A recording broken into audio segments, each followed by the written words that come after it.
In a quiet suburban neighborhood where every house looked like it belonged in a magazine, life moved at a predictable pace. The streets were lined with perfectly trimmed hedges, colorful flower beds, and driveways that gleamed under the sun.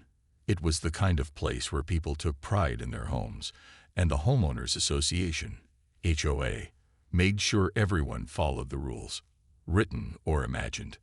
Alex Carter had recently moved into this picture-perfect community, bringing with them a fresh perspective on modern living.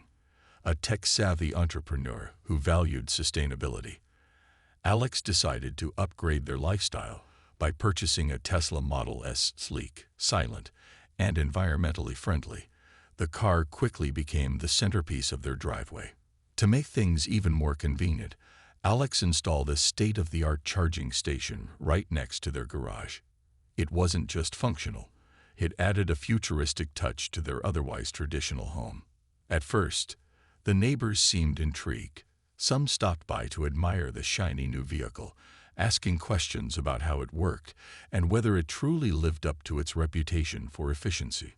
Others peeked out their windows, whispering among themselves about the bold choice of replacing a conventional car with something so cutting-edge. While most reactions leaned toward curiosity or admiration, there was one person in the neighborhood who didn't share the same enthusiasm: Karen Thompson. Karen was the unofficial leader of the HOA, a role she embraced with unmatched dedication. She patrolled the streets daily, clipboard in hand, ensuring no one dared to break the unwritten code of suburban perfection. Whether it was enforcing mailbox color restrictions, policing lawn decorations, or scrutinizing holiday lights, Karen believed her mission was to preserve the neighborhood's aesthetic harmony. Her sharp eye missed nothing, and her opinions carried weight among the residents. When Alex's Tesla appeared, Karen immediately felt uneasy. At first, she tried convincing herself it wasn't such a big deal. After all, it was just a car. But as days passed, the sight of the sleek electric vehicle parked proudly in Alex's driveway gnawed at her. In her mind, it disrupted the uniformity she worked so hard to maintain. The charging station, with its sleek design and glowing indicator lights, only fueled her irritation. To Karen, it wasn't just a piece of equipment. It was an affront to the neighborhood's carefully curated appearance. Determined to take action, Karen began drafting mental arguments against Alex's setup. She convinced herself that the Tesla and its charging station violated some obscure HOA guideline, even though deep down, she knew no such rule existed. Still, Karen couldn't let it go. In her world, conformity was king, and anything different needed to be addressed or eliminated. As the weeks went by, Karen grew bolder in her disapproval.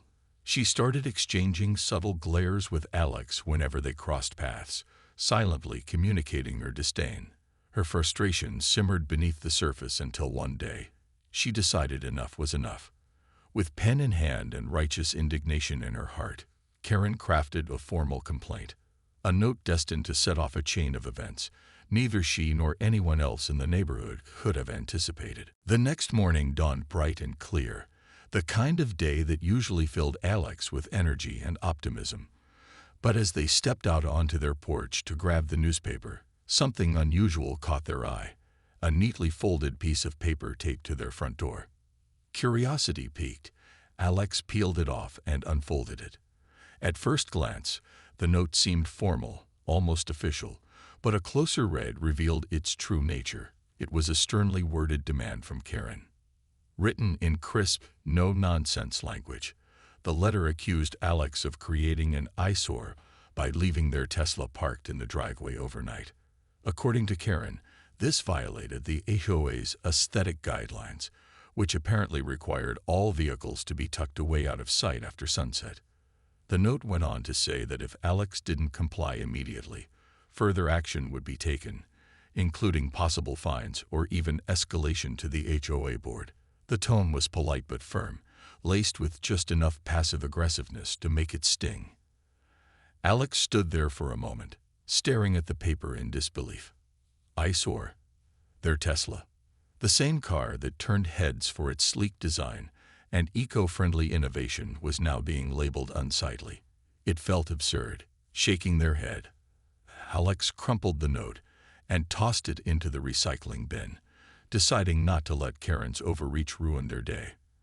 After all, they knew the rules inside and out. There was nothing in the HOA handbook about hiding cars in garages overnight. If anything, parking in the driveway was encouraged to keep streets clear during emergencies. But Karen wasn't done yet. Over the next few days, Alex noticed subtle changes in the neighborhood dynamic. Neighbors who had once smiled warmly now avoided making eye contact. A few whispered behind cupped hands when Alex walked by, clearly influenced by Karen's campaign. Even the local mail carrier lingered awkwardly near the mailbox one afternoon before mumbling something vague about keeping up appearances. It was clear that Karen had been busy spreading her message, painting Alex as someone who disregarded community standards. Despite the growing tension, Alex refused to back down. They had done nothing wrong and saw no reason to change their habits. Still, they couldn't shake the feeling that Karen's vendetta was far from over. Something about her behavior hinted at deeper insecurities, an unspoken need to control every detail of the neighborhood to feel important. Alex wondered how far she'd go to get her way. Then came the weekend. As Alex sat on their porch sipping coffee, they spotted Karen marching down the sidewalk, clipboard in hand, and a determined look on her face. She stopped abruptly in front of Alex's driveway, glaring at the Tesla as though it had personally offended her. For a brief moment, Alex considered going inside to avoid confrontation, but curiosity got the better of them. Instead, they leaned back in their chair, crossed their arms, and waited to see what Karen would do next. Karen hesitated, clearly debating whether to approach. Finally, she took a deep breath and strode toward the porch, her heels clicking sharply against the pavement. "Good morning," she began, her voice overly sweet but laced with tension. What followed was a lecture about neighborhood pride, property values, and the importance of adhering to unwritten norms. Alex listened patiently, nodding occasionally, but made it clear they weren't planning to move their car anytime soon. As Karen walked away, visibly frustrated, Alex couldn't help but chuckle. Little did Karen know, her crusade against the Tesla was about to take a turn neither of them could have predicted.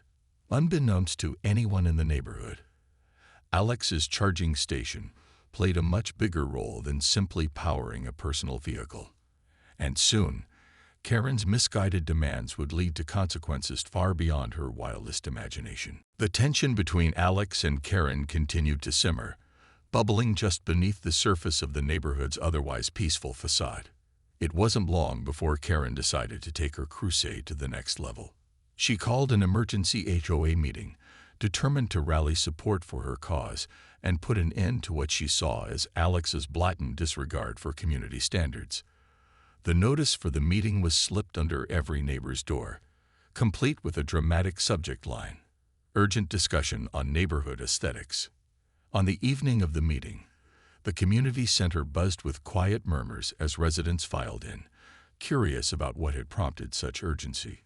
Karen stood at the front of the room, clipboard in hand, looking every bit the part of a general preparing for battle. She greeted everyone warmly, but wasted no time getting to the point once the crowd settled. Clearing her throat, she launched into a passionate monologue about the importance of maintaining the neighborhood's pristine appearance. "Ladies and gentlemen," Karen began, her voice steady but dripping with conviction, "we live in a beautiful community, one that we've all worked hard to preserve. But lately, I've noticed something concerning, a growing trend of disregard for our shared values. Specifically, there's been a flagrant violation of our aesthetic guidelines by one of our own." Her gaze swept across the room before landing pointedly on Alex, who sat calmly near the back, arms crossed. Some neighbors shifted uncomfortably in their seats, while others leaned forward, eager to hear more. Karen didn't disappoint. She went on to describe Alex's Tesla in vivid detail, calling it an eyesore that disrupted the harmony of the neighborhood. Her tone grew increasingly theatrical as she emphasized how the car's presence in the driveway overnight was setting a dangerous precedent. Not everyone agreed with her assessment. Mrs. Patel, a soft-spoken retiree known for her love of gardening, raised her hand timidly. "I don't see the harm," she said gently.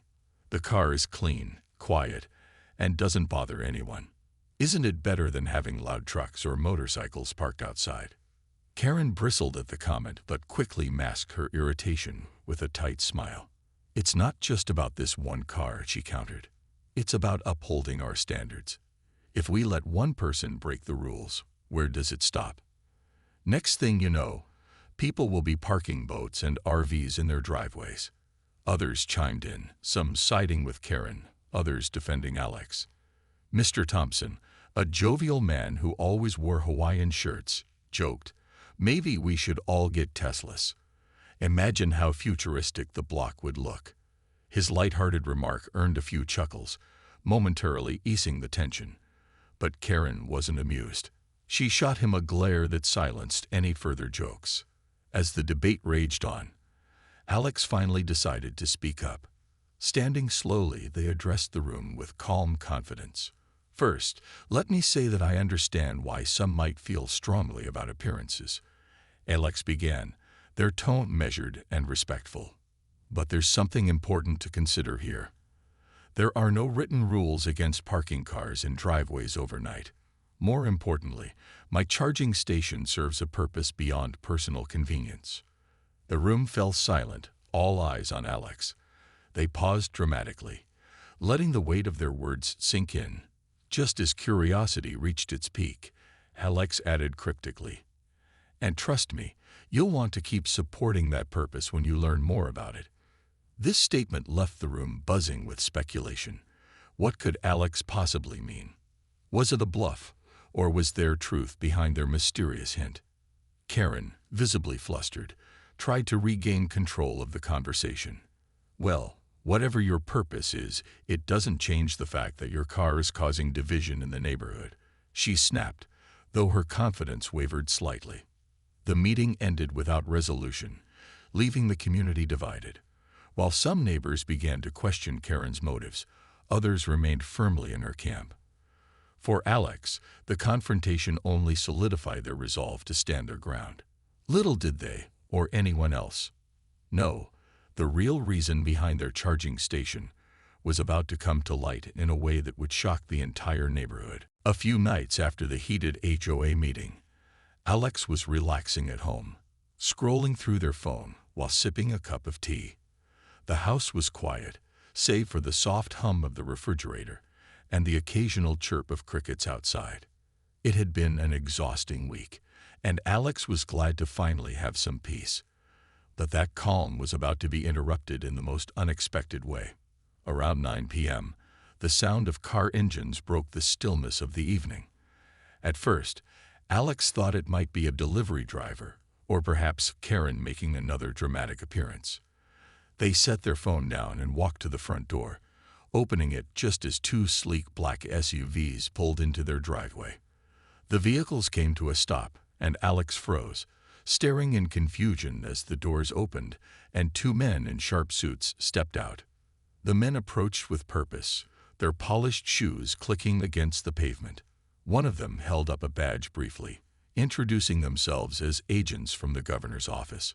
"Good evening, Mr. Carter," the taller of the two said, his tone professional but friendly. "We apologize for showing up unannounced, but we need to confirm some details regarding your charging station." Alex blinked, trying to process what was happening. "My charging station," they repeated, pointing toward the Tesla charger next to the garage. "What does the governor's office have to do with my car?" The agents exchanged a quick glance before explaining. Over the past several months, Alex's home had been discreetly designated as a backup power source for the governor's motorcade whenever they visited nearby government facilities. The charging station, which Alex believed was only powering their personal vehicle, had been quietly upgraded by state technicians to accommodate the governor's fleet of electric vehicles.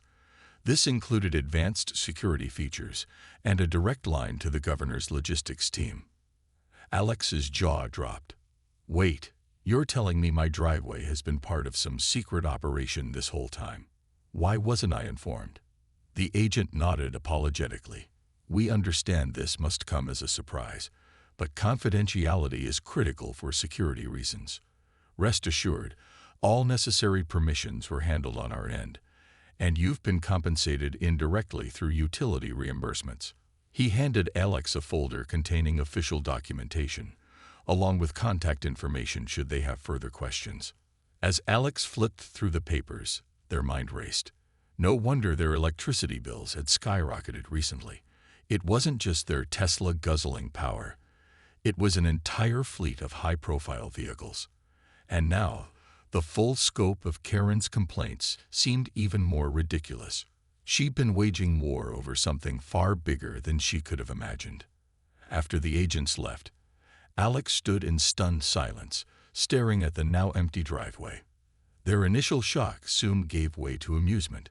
If Karen thought the Tesla was controversial, how would she react when she learned the truth? For the first time in weeks, Alex felt a sense of vindication and a growing excitement for what was sure to be an unforgettable showdown. Karen wasn't the type to give up easily. Her pride had been wounded, and she was determined to see her mission through, no matter how much resistance she faced. The HOA meeting had ended inconclusively, with Alex's vague yet cryptic comment leaving the neighborhood buzzing with speculation. But Karen refused to let that stop her.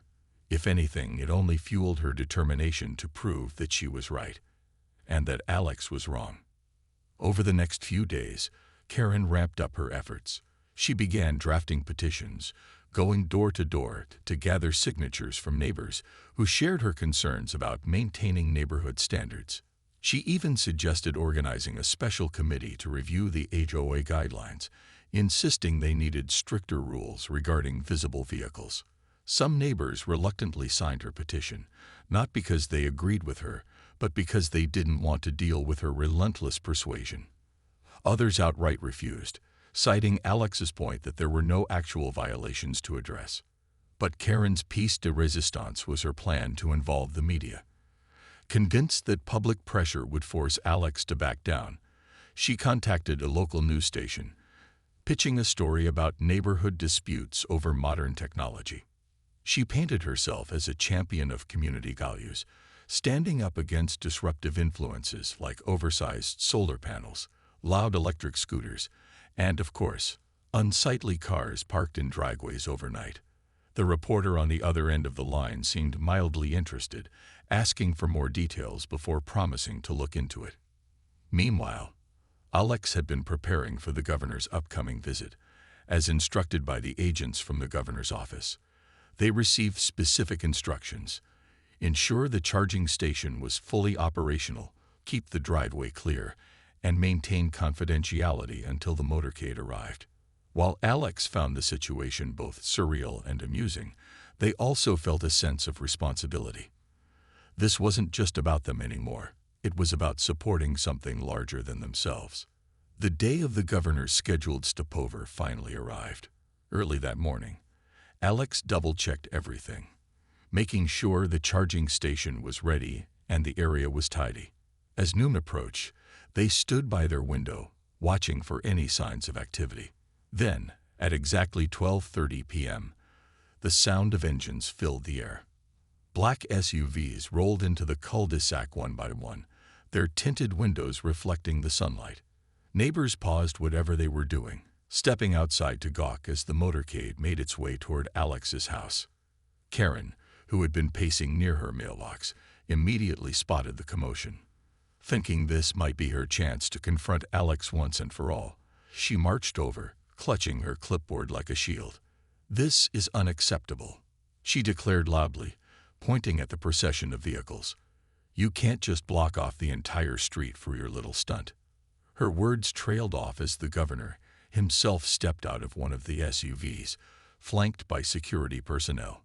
Dressed in a sharp suit and exuding authority, he approached Alex with a warm smile, extending his hand. "Thank you for accommodating us," he said graciously.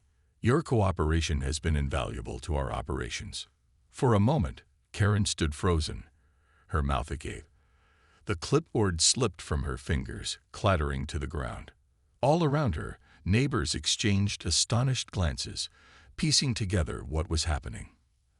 Alex, trying hard not to smirk, simply nodded politely and replied, "Happy to help, Governor."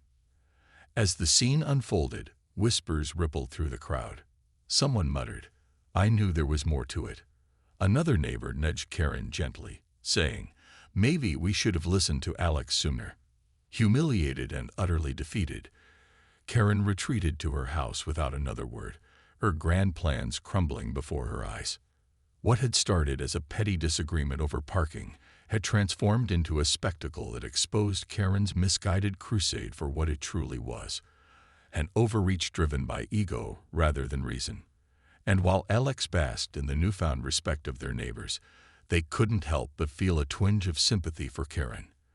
After all, sometimes the hardest lessons are the ones that teach us humility. The fallout from the governor's visit was immediate and undeniable.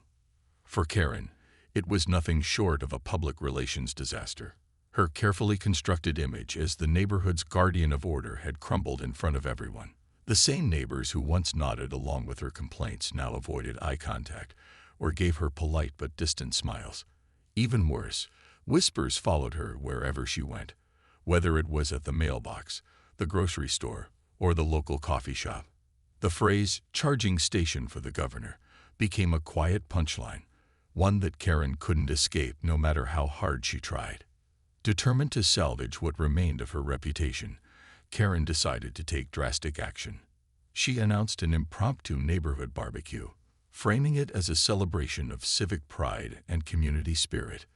Flyers were distributed with cheerful messages like, "Let's come together as a neighborhood and celebrate our role in supporting state operations." Of course, everyone knew the real reason behind the event: damage control. But no one said it out loud, except maybe Mr. Thompson, who quipped during his morning walk, "Well, looks like Karen's hosting a pity party." Despite her ulterior motives, the barbecue turned out to be surprisingly well attended. Neighbors gathered in the park near the cul-de-sac, bringing dishes to share and setting up folding chairs under colorful umbrellas. The air smelled of grilled burgers and fresh lemonade, and children laughed as they chased each other around the playground. On the surface, it seemed like any other neighborhood gathering, a chance to reconnect and let tensions fade. Karen worked overtime to appear gracious, circulating among the crowd with forced enthusiasm. She complimented Mrs. Patel's samosas, praised Mr. Thompson's Hawaiian shirt, which featured tiny pineapples this time, and even managed a tight-lipped smile when Alex arrived. Holding a plate of homemade brownies, Alex wandered over to where Karen stood, clearly steeling herself for the inevitable interaction. "Hi, Karen," Alex said casually, extending the plate toward her. "I brought dessert. Thought I'd contribute since you went through all this trouble." Karen hesitated, then accepted a brownie with a curt nod. "Thank you," she muttered, her voice barely above a whisper. After an awkward pause, she added, "Look, I may have been too quick to judge. About your car, I mean." Alex raised an eyebrow, amused by the rare admission. "It's okay," they replied with a shrug. "You weren't entirely wrong. My Tesla asterisk is asterisk kind of flashy. But hey, turns out it's useful for more than just driving."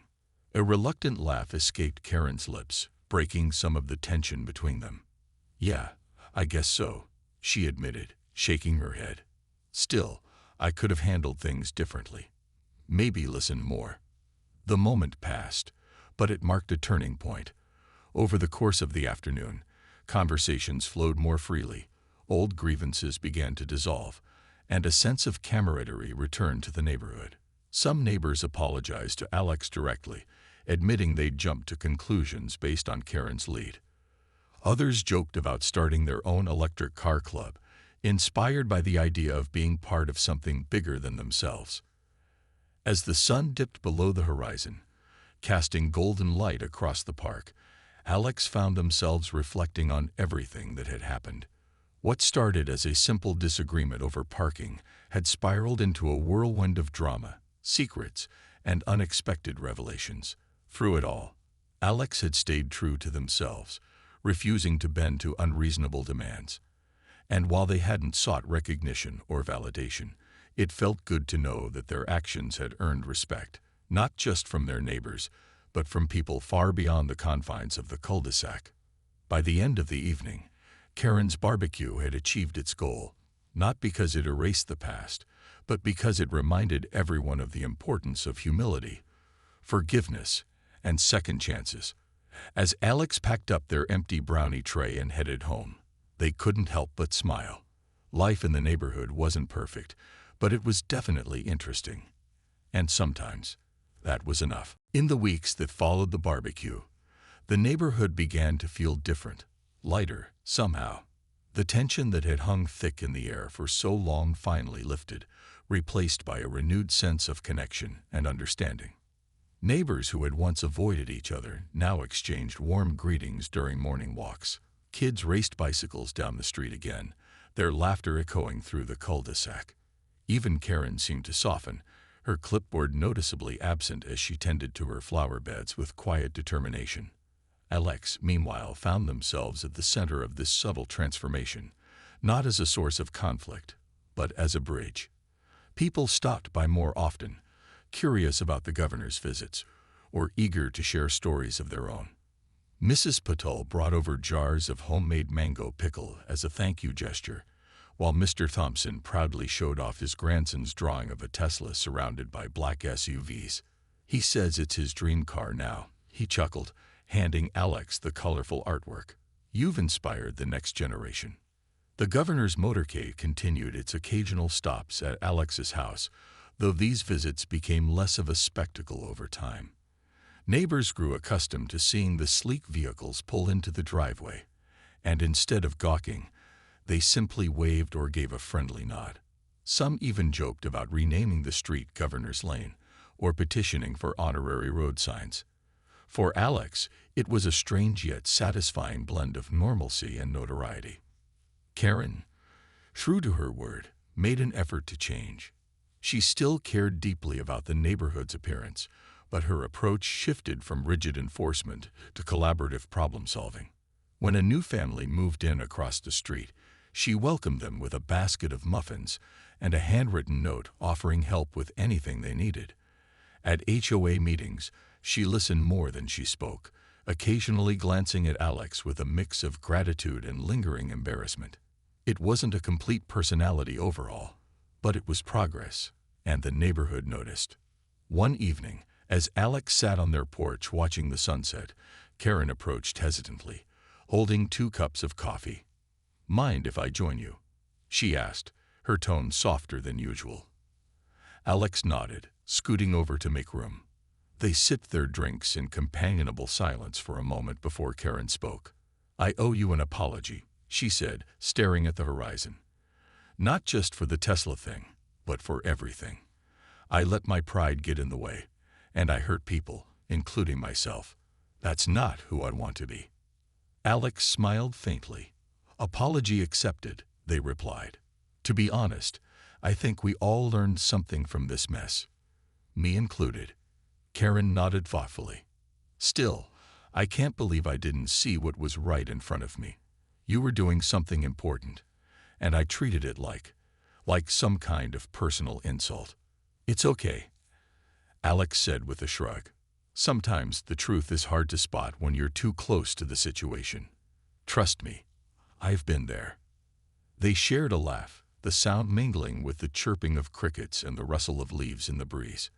For the first time since moving in, Alex felt truly at home, not just in their house, but in the community as a whole. The drama had tested relationships, but it had also strengthened them, revealing cracks that could be mended with patience and empathy. As the months passed, life returned to its predictable rhythm, though with a few notable changes. A small plaque appeared near Alex's charging station, discreetly labeling it as a state-designated charging point.